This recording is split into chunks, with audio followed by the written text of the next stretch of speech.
Hey, what's up guys, Verdugo29 back with you again, and it is time for another X and Y Wi-Fi battle. This one happened actually quite recently, something that's actually never happened before, which is really cool. This guy is a subscriber of mine, and he talked to me on Skype and said, look man, I really want to have a battle against you, let's make it UU, and I said, okay, but I accidentally brought an extra drill, because I was using this team that I was just trying to run for fun. And it turns out he brought a Mega Pincer, so I guess it evened out. Anyway, so I brought a Defensive Tentacruel, Mega Aerodactyl, Assault Vesta Scavalier, Choice Scarf X2 Special Defensive Jirachi, and Specially Attacking Regice, because Regice is amazing.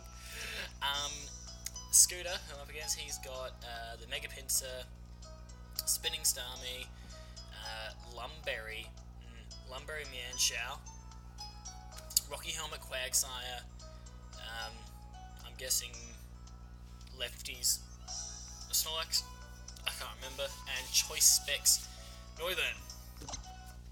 So let's see how it goes. I figured that my best lead looking at my team was probably my Tentacruel, because I could use Protect to scout, watch. Our friend Scooter really wanted to do. I'm just going to turn my volume down because that's a little bit loud. There we go, turn that down just a little bit. So he ends up leading with his Noivern, which I was a bit surprised by, but it's all good. I'm going to predicting the U-turn, and I see it, so now I know that I can go for a Scold next turn onto whatever he brings out. It turns out to be a Starmie, and I figured this is like the perfect chance to try and catch this Starmie off guard. And so I don't know what he thought I was going to do on my next turn. I wasn't really sure. But I'm going to switch out to a Scavalier, because if Starmie stays in, then I'm killing that thing with a Scavalier. So I ended up switching out here, and I wasn't sure what he was going to do. I didn't know what move Starmie was going to go for. He ends up going for the Ice Beam, and I was trying to think through my team, it's like, what possible Pokemon could I bring in that would validate an Ice Beam? Anyway, he tries to get rid of his Starmie, and I'm happy to help him with that job, because I just pursued it straight away. Scavalier is incredibly strong in attack, and so it's easily going to be able to kill the Starmie.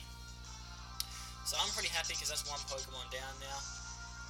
I see the Noivern come out, and so in a bit of a worried state, I decided to switch out to my Tentacruel, thinking he's just going to go straight for the Flamethrower.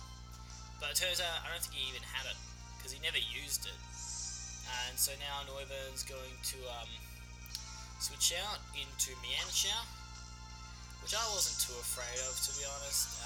Tentacruel can take a Mianshao one-on-one, and so I make a bit of a bad play. I was only going to protect this turn. This was the turn that I probably should have gone for a Scold. He ends up going for the knockoff, so now I know that's what he's going to go for, because I figured this Mianshao was Choice Scarfed. But as I later realised, it's not. He's going to knock off my lefties, and to be honest, I'm not really too fussed, because I know that I can just start setting up T-Spikes on this Mianshao. It's not really doing anything that's going to hurt me, and now that Starmie's gone, I can just start getting my Toxic Spikes up. So I reckon I need just 2 layers. 2 layers should do me fine, and so that's what I do. I just chuck up my 2 layers of T-Spikes without him doing like anything in response. So he's going to go for a Stone Edge, it's going to miss, and I'm going to be able to hit him with a Scold, and I was really hoping I can get a burn, but unfortunately I'm not that lucky. But now he's going to go for the U-turn, because he knows that if he stays in, he's going to die to another Scold. So he makes a good prediction there, and switches out. I didn't really care, I was just going to go for another Scold. And at this stage I realised how important it would be to get rocks up, because this Noivern kept on switching in, and I really wanted to deal with it. So I went for the Protect again, just being a bit stally. Just wanted to check what he wanted to do. So he ends up going for the Hurricane. Not much I can really do about that one. I decided to switch out to play it safe and go into my Jirachi. But he goes to the Hurricane, and I was like, that's fine, Jirachi's eating these up all day for lunch, dinner. But I get confused. And I was like, ah, crap. But it turned out fine in the end.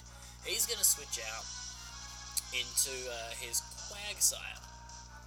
which is going to get obviously heavily poisoned, which I was okay with, and I'm going to try and go for my stealth rocks with my defensive Jirachi, but no, that does not happen for me, which is a bit disappointing. I don't even think he had rocks on his team, from the looks of the Pokemon that he had, but anyway, I'm going to play it safe now. I don't need to take an unnecessary Earthquake to the face. I'm going to go back out to my Tentacruel, and if I'm going to sack something, I'd happily make it my Tentacruel.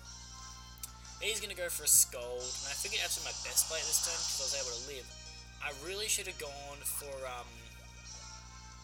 another layer of T-Spikes. I can't remember how many layers of T-Spikes you can have, but I'm pretty sure you can have 3. And that would have made my life a lot easier in this battle, as you'll see. That was a turn that I didn't need to go for a Scold, I just needed to go for another layer of T-Spikes. But lesson learned, you know, shit happens, guys.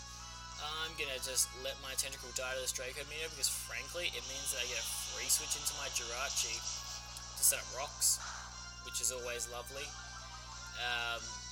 Because Noivern's not going to stay in. I figured it's either Scarfed or Specs at this stage, but the fact that it's not really changing up its attacks at all. So I go on Arachi, he's going to switch out obviously to his Quagsire again, and that's fine by me because now I'm not confused this time, which means I'm going to be able to get my rocks up. And that means that his Noivern's longevity has been jeopardized, and so is his Quagsire's, because his Quagsire is actually badly poisoned. It's not just normal poison, this one's badly poisoned, which is going to be great for me. I go for the Wish, thinking I could surprise him, but he surprised me by going for the Yawn. So now I have to try and think about which Pokemon I want to bring in on this Quagsire. And I decided that my best play is to go to my Escavalier, because I can take a Scold or an Earthquake and then come back with a knockoff, and that'll be really valuable on the Quagsire. But he ends up yawning again, and I was like, dude, you're not winning this yawn war, you're eventually going to die to poison. So I was kind of confused. I don't know what his plan was exactly, but whatever it wasn't working. So I could have gone for the knockoff there, but I felt it was a defensive Quagsire, so I could have taken it. I didn't want to fall asleep just in case it survived. So I'm going to go out to Jirachi. He's going to recover, so he played that pretty well. But I'm just going to take this battle up a notch from here, and going to use some of that Serene Grace of Jirachi. I'm going to go straight for the Iron Head, and this is when I actually discover that his held item is the Rocky Helmet. But Serene Grace is going to kick in. I have an over 50% chance of flinching every time.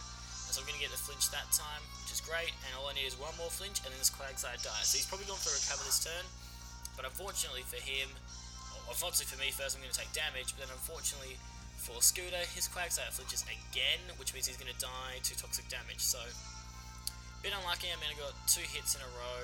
Man, that's game though, man. That's what happens. You confuse me with a Noivern. Come on. He's going to go out to his, Manshao, and I figured, well, there's not much way I can do this thing. He had a Lumberry, so that was bloody surprising. And I'm just going to let my Jirachi die here. It doesn't really serve a purpose anymore. It put up a good fight. He's going to take some of the Rocky Helmet damage before my Jirachi dies, which is great. But sadly, I'm going to lose Jirachi. And now, though, it does give me a free switch to my Aerodactyl, who is going to start putting in some work. My Aerodactyl is an absolute monster of a Pokemon. And so I'm going to now be able to Mega Evolve and then go for the Skydrop. Skydrop is a good move, but God, it can be annoying sometimes. I'm telling you that now, guys. Anyway, I'm going to go now for the Skydrop, take this Manshao into the sky, and there is nothing this Manshao can do about it. I outspeed. Skydrop is an easy one-hit KO on any Manshao unless it has a Focus Sash. So, pretty happy with how that turned out. He's going to go back out to his Noivern. Now, here's where I was worried, because I thought if he's Choice Scarfed, that Draco Meteor is going to do way too much to me, and I'm going to have to deal with that.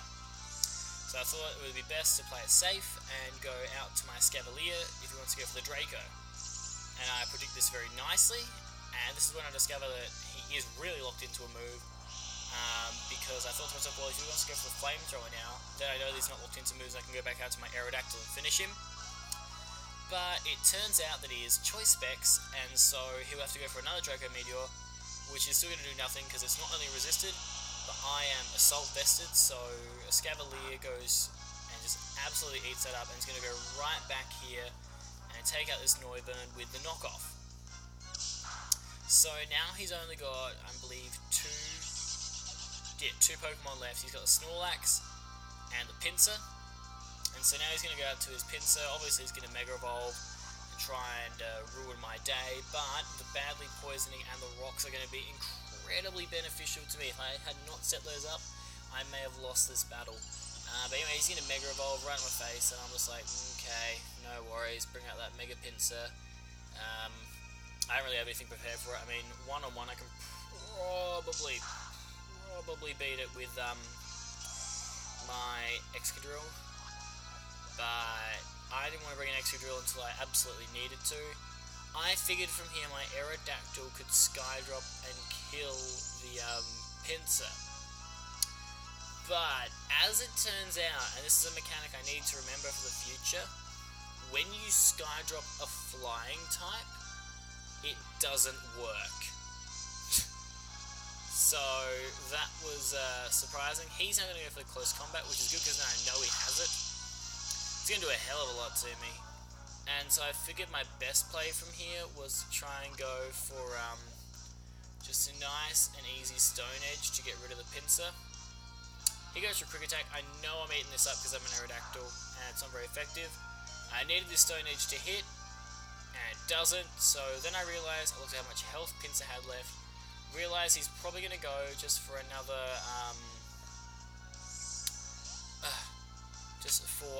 Quick Attack, so I was going to switch to my Regice, who can absolutely eat it up. And as I predicted correctly, goes for Quick Attack, I eat it up, and Pinsir will then die to the resulting poison. So that was good. Good to see that Pinsir was out of the battle. Mega Pinsir's such a threat, so really good to see it go. And then he goes down to his final Pokemon, which is Snorlax, which I was pretty confident I could deal with now that it was poison. If it went to sleep, I could go into Aerodactyl and Hone Claws on it, which would have been great. But I decided to stay in Regice and go for a Focus Blast. I am Life Orb, so I really wanted to get some damage off on this Snorlax. It does a clean half, but unfortunately for me, this Snorlax is going to come right back with a stab Body Slam. That's going to be enough to take out my Regice, because Regice aren't exactly the most bulky. I mean, the crit, I don't know if the crit mattered. I haven't exactly done the calcs before. But from here, I figured that Aerodactyl with a Skydrop would be able to finish off the Snorlax, because it would also then take subsequent poison damage. But as I go for the Skydrop, I realised that Snorlax apparently is too heavy. And so Skydrop only works on Pokemon that are lighter than you, and so my Aerodactyl dies. I could have just gone for a simple EQ, and that would have been game, right there. But now I've given him a chance. I'm a little bit worried, because this is a defensive Snorlax. Excadrill might not kill it. And if he has the EQ, then I lose. And I was like, no, I can't lose. But luckily my Excadrill is an absolute monster. Rolls this Earthquake out, and that is going to be enough to finish off the Snorlax. So really close battle in the end, Scooter, well done. Might be seeing a bit more of them when we do free-for-alls, we'll see when I can get those started.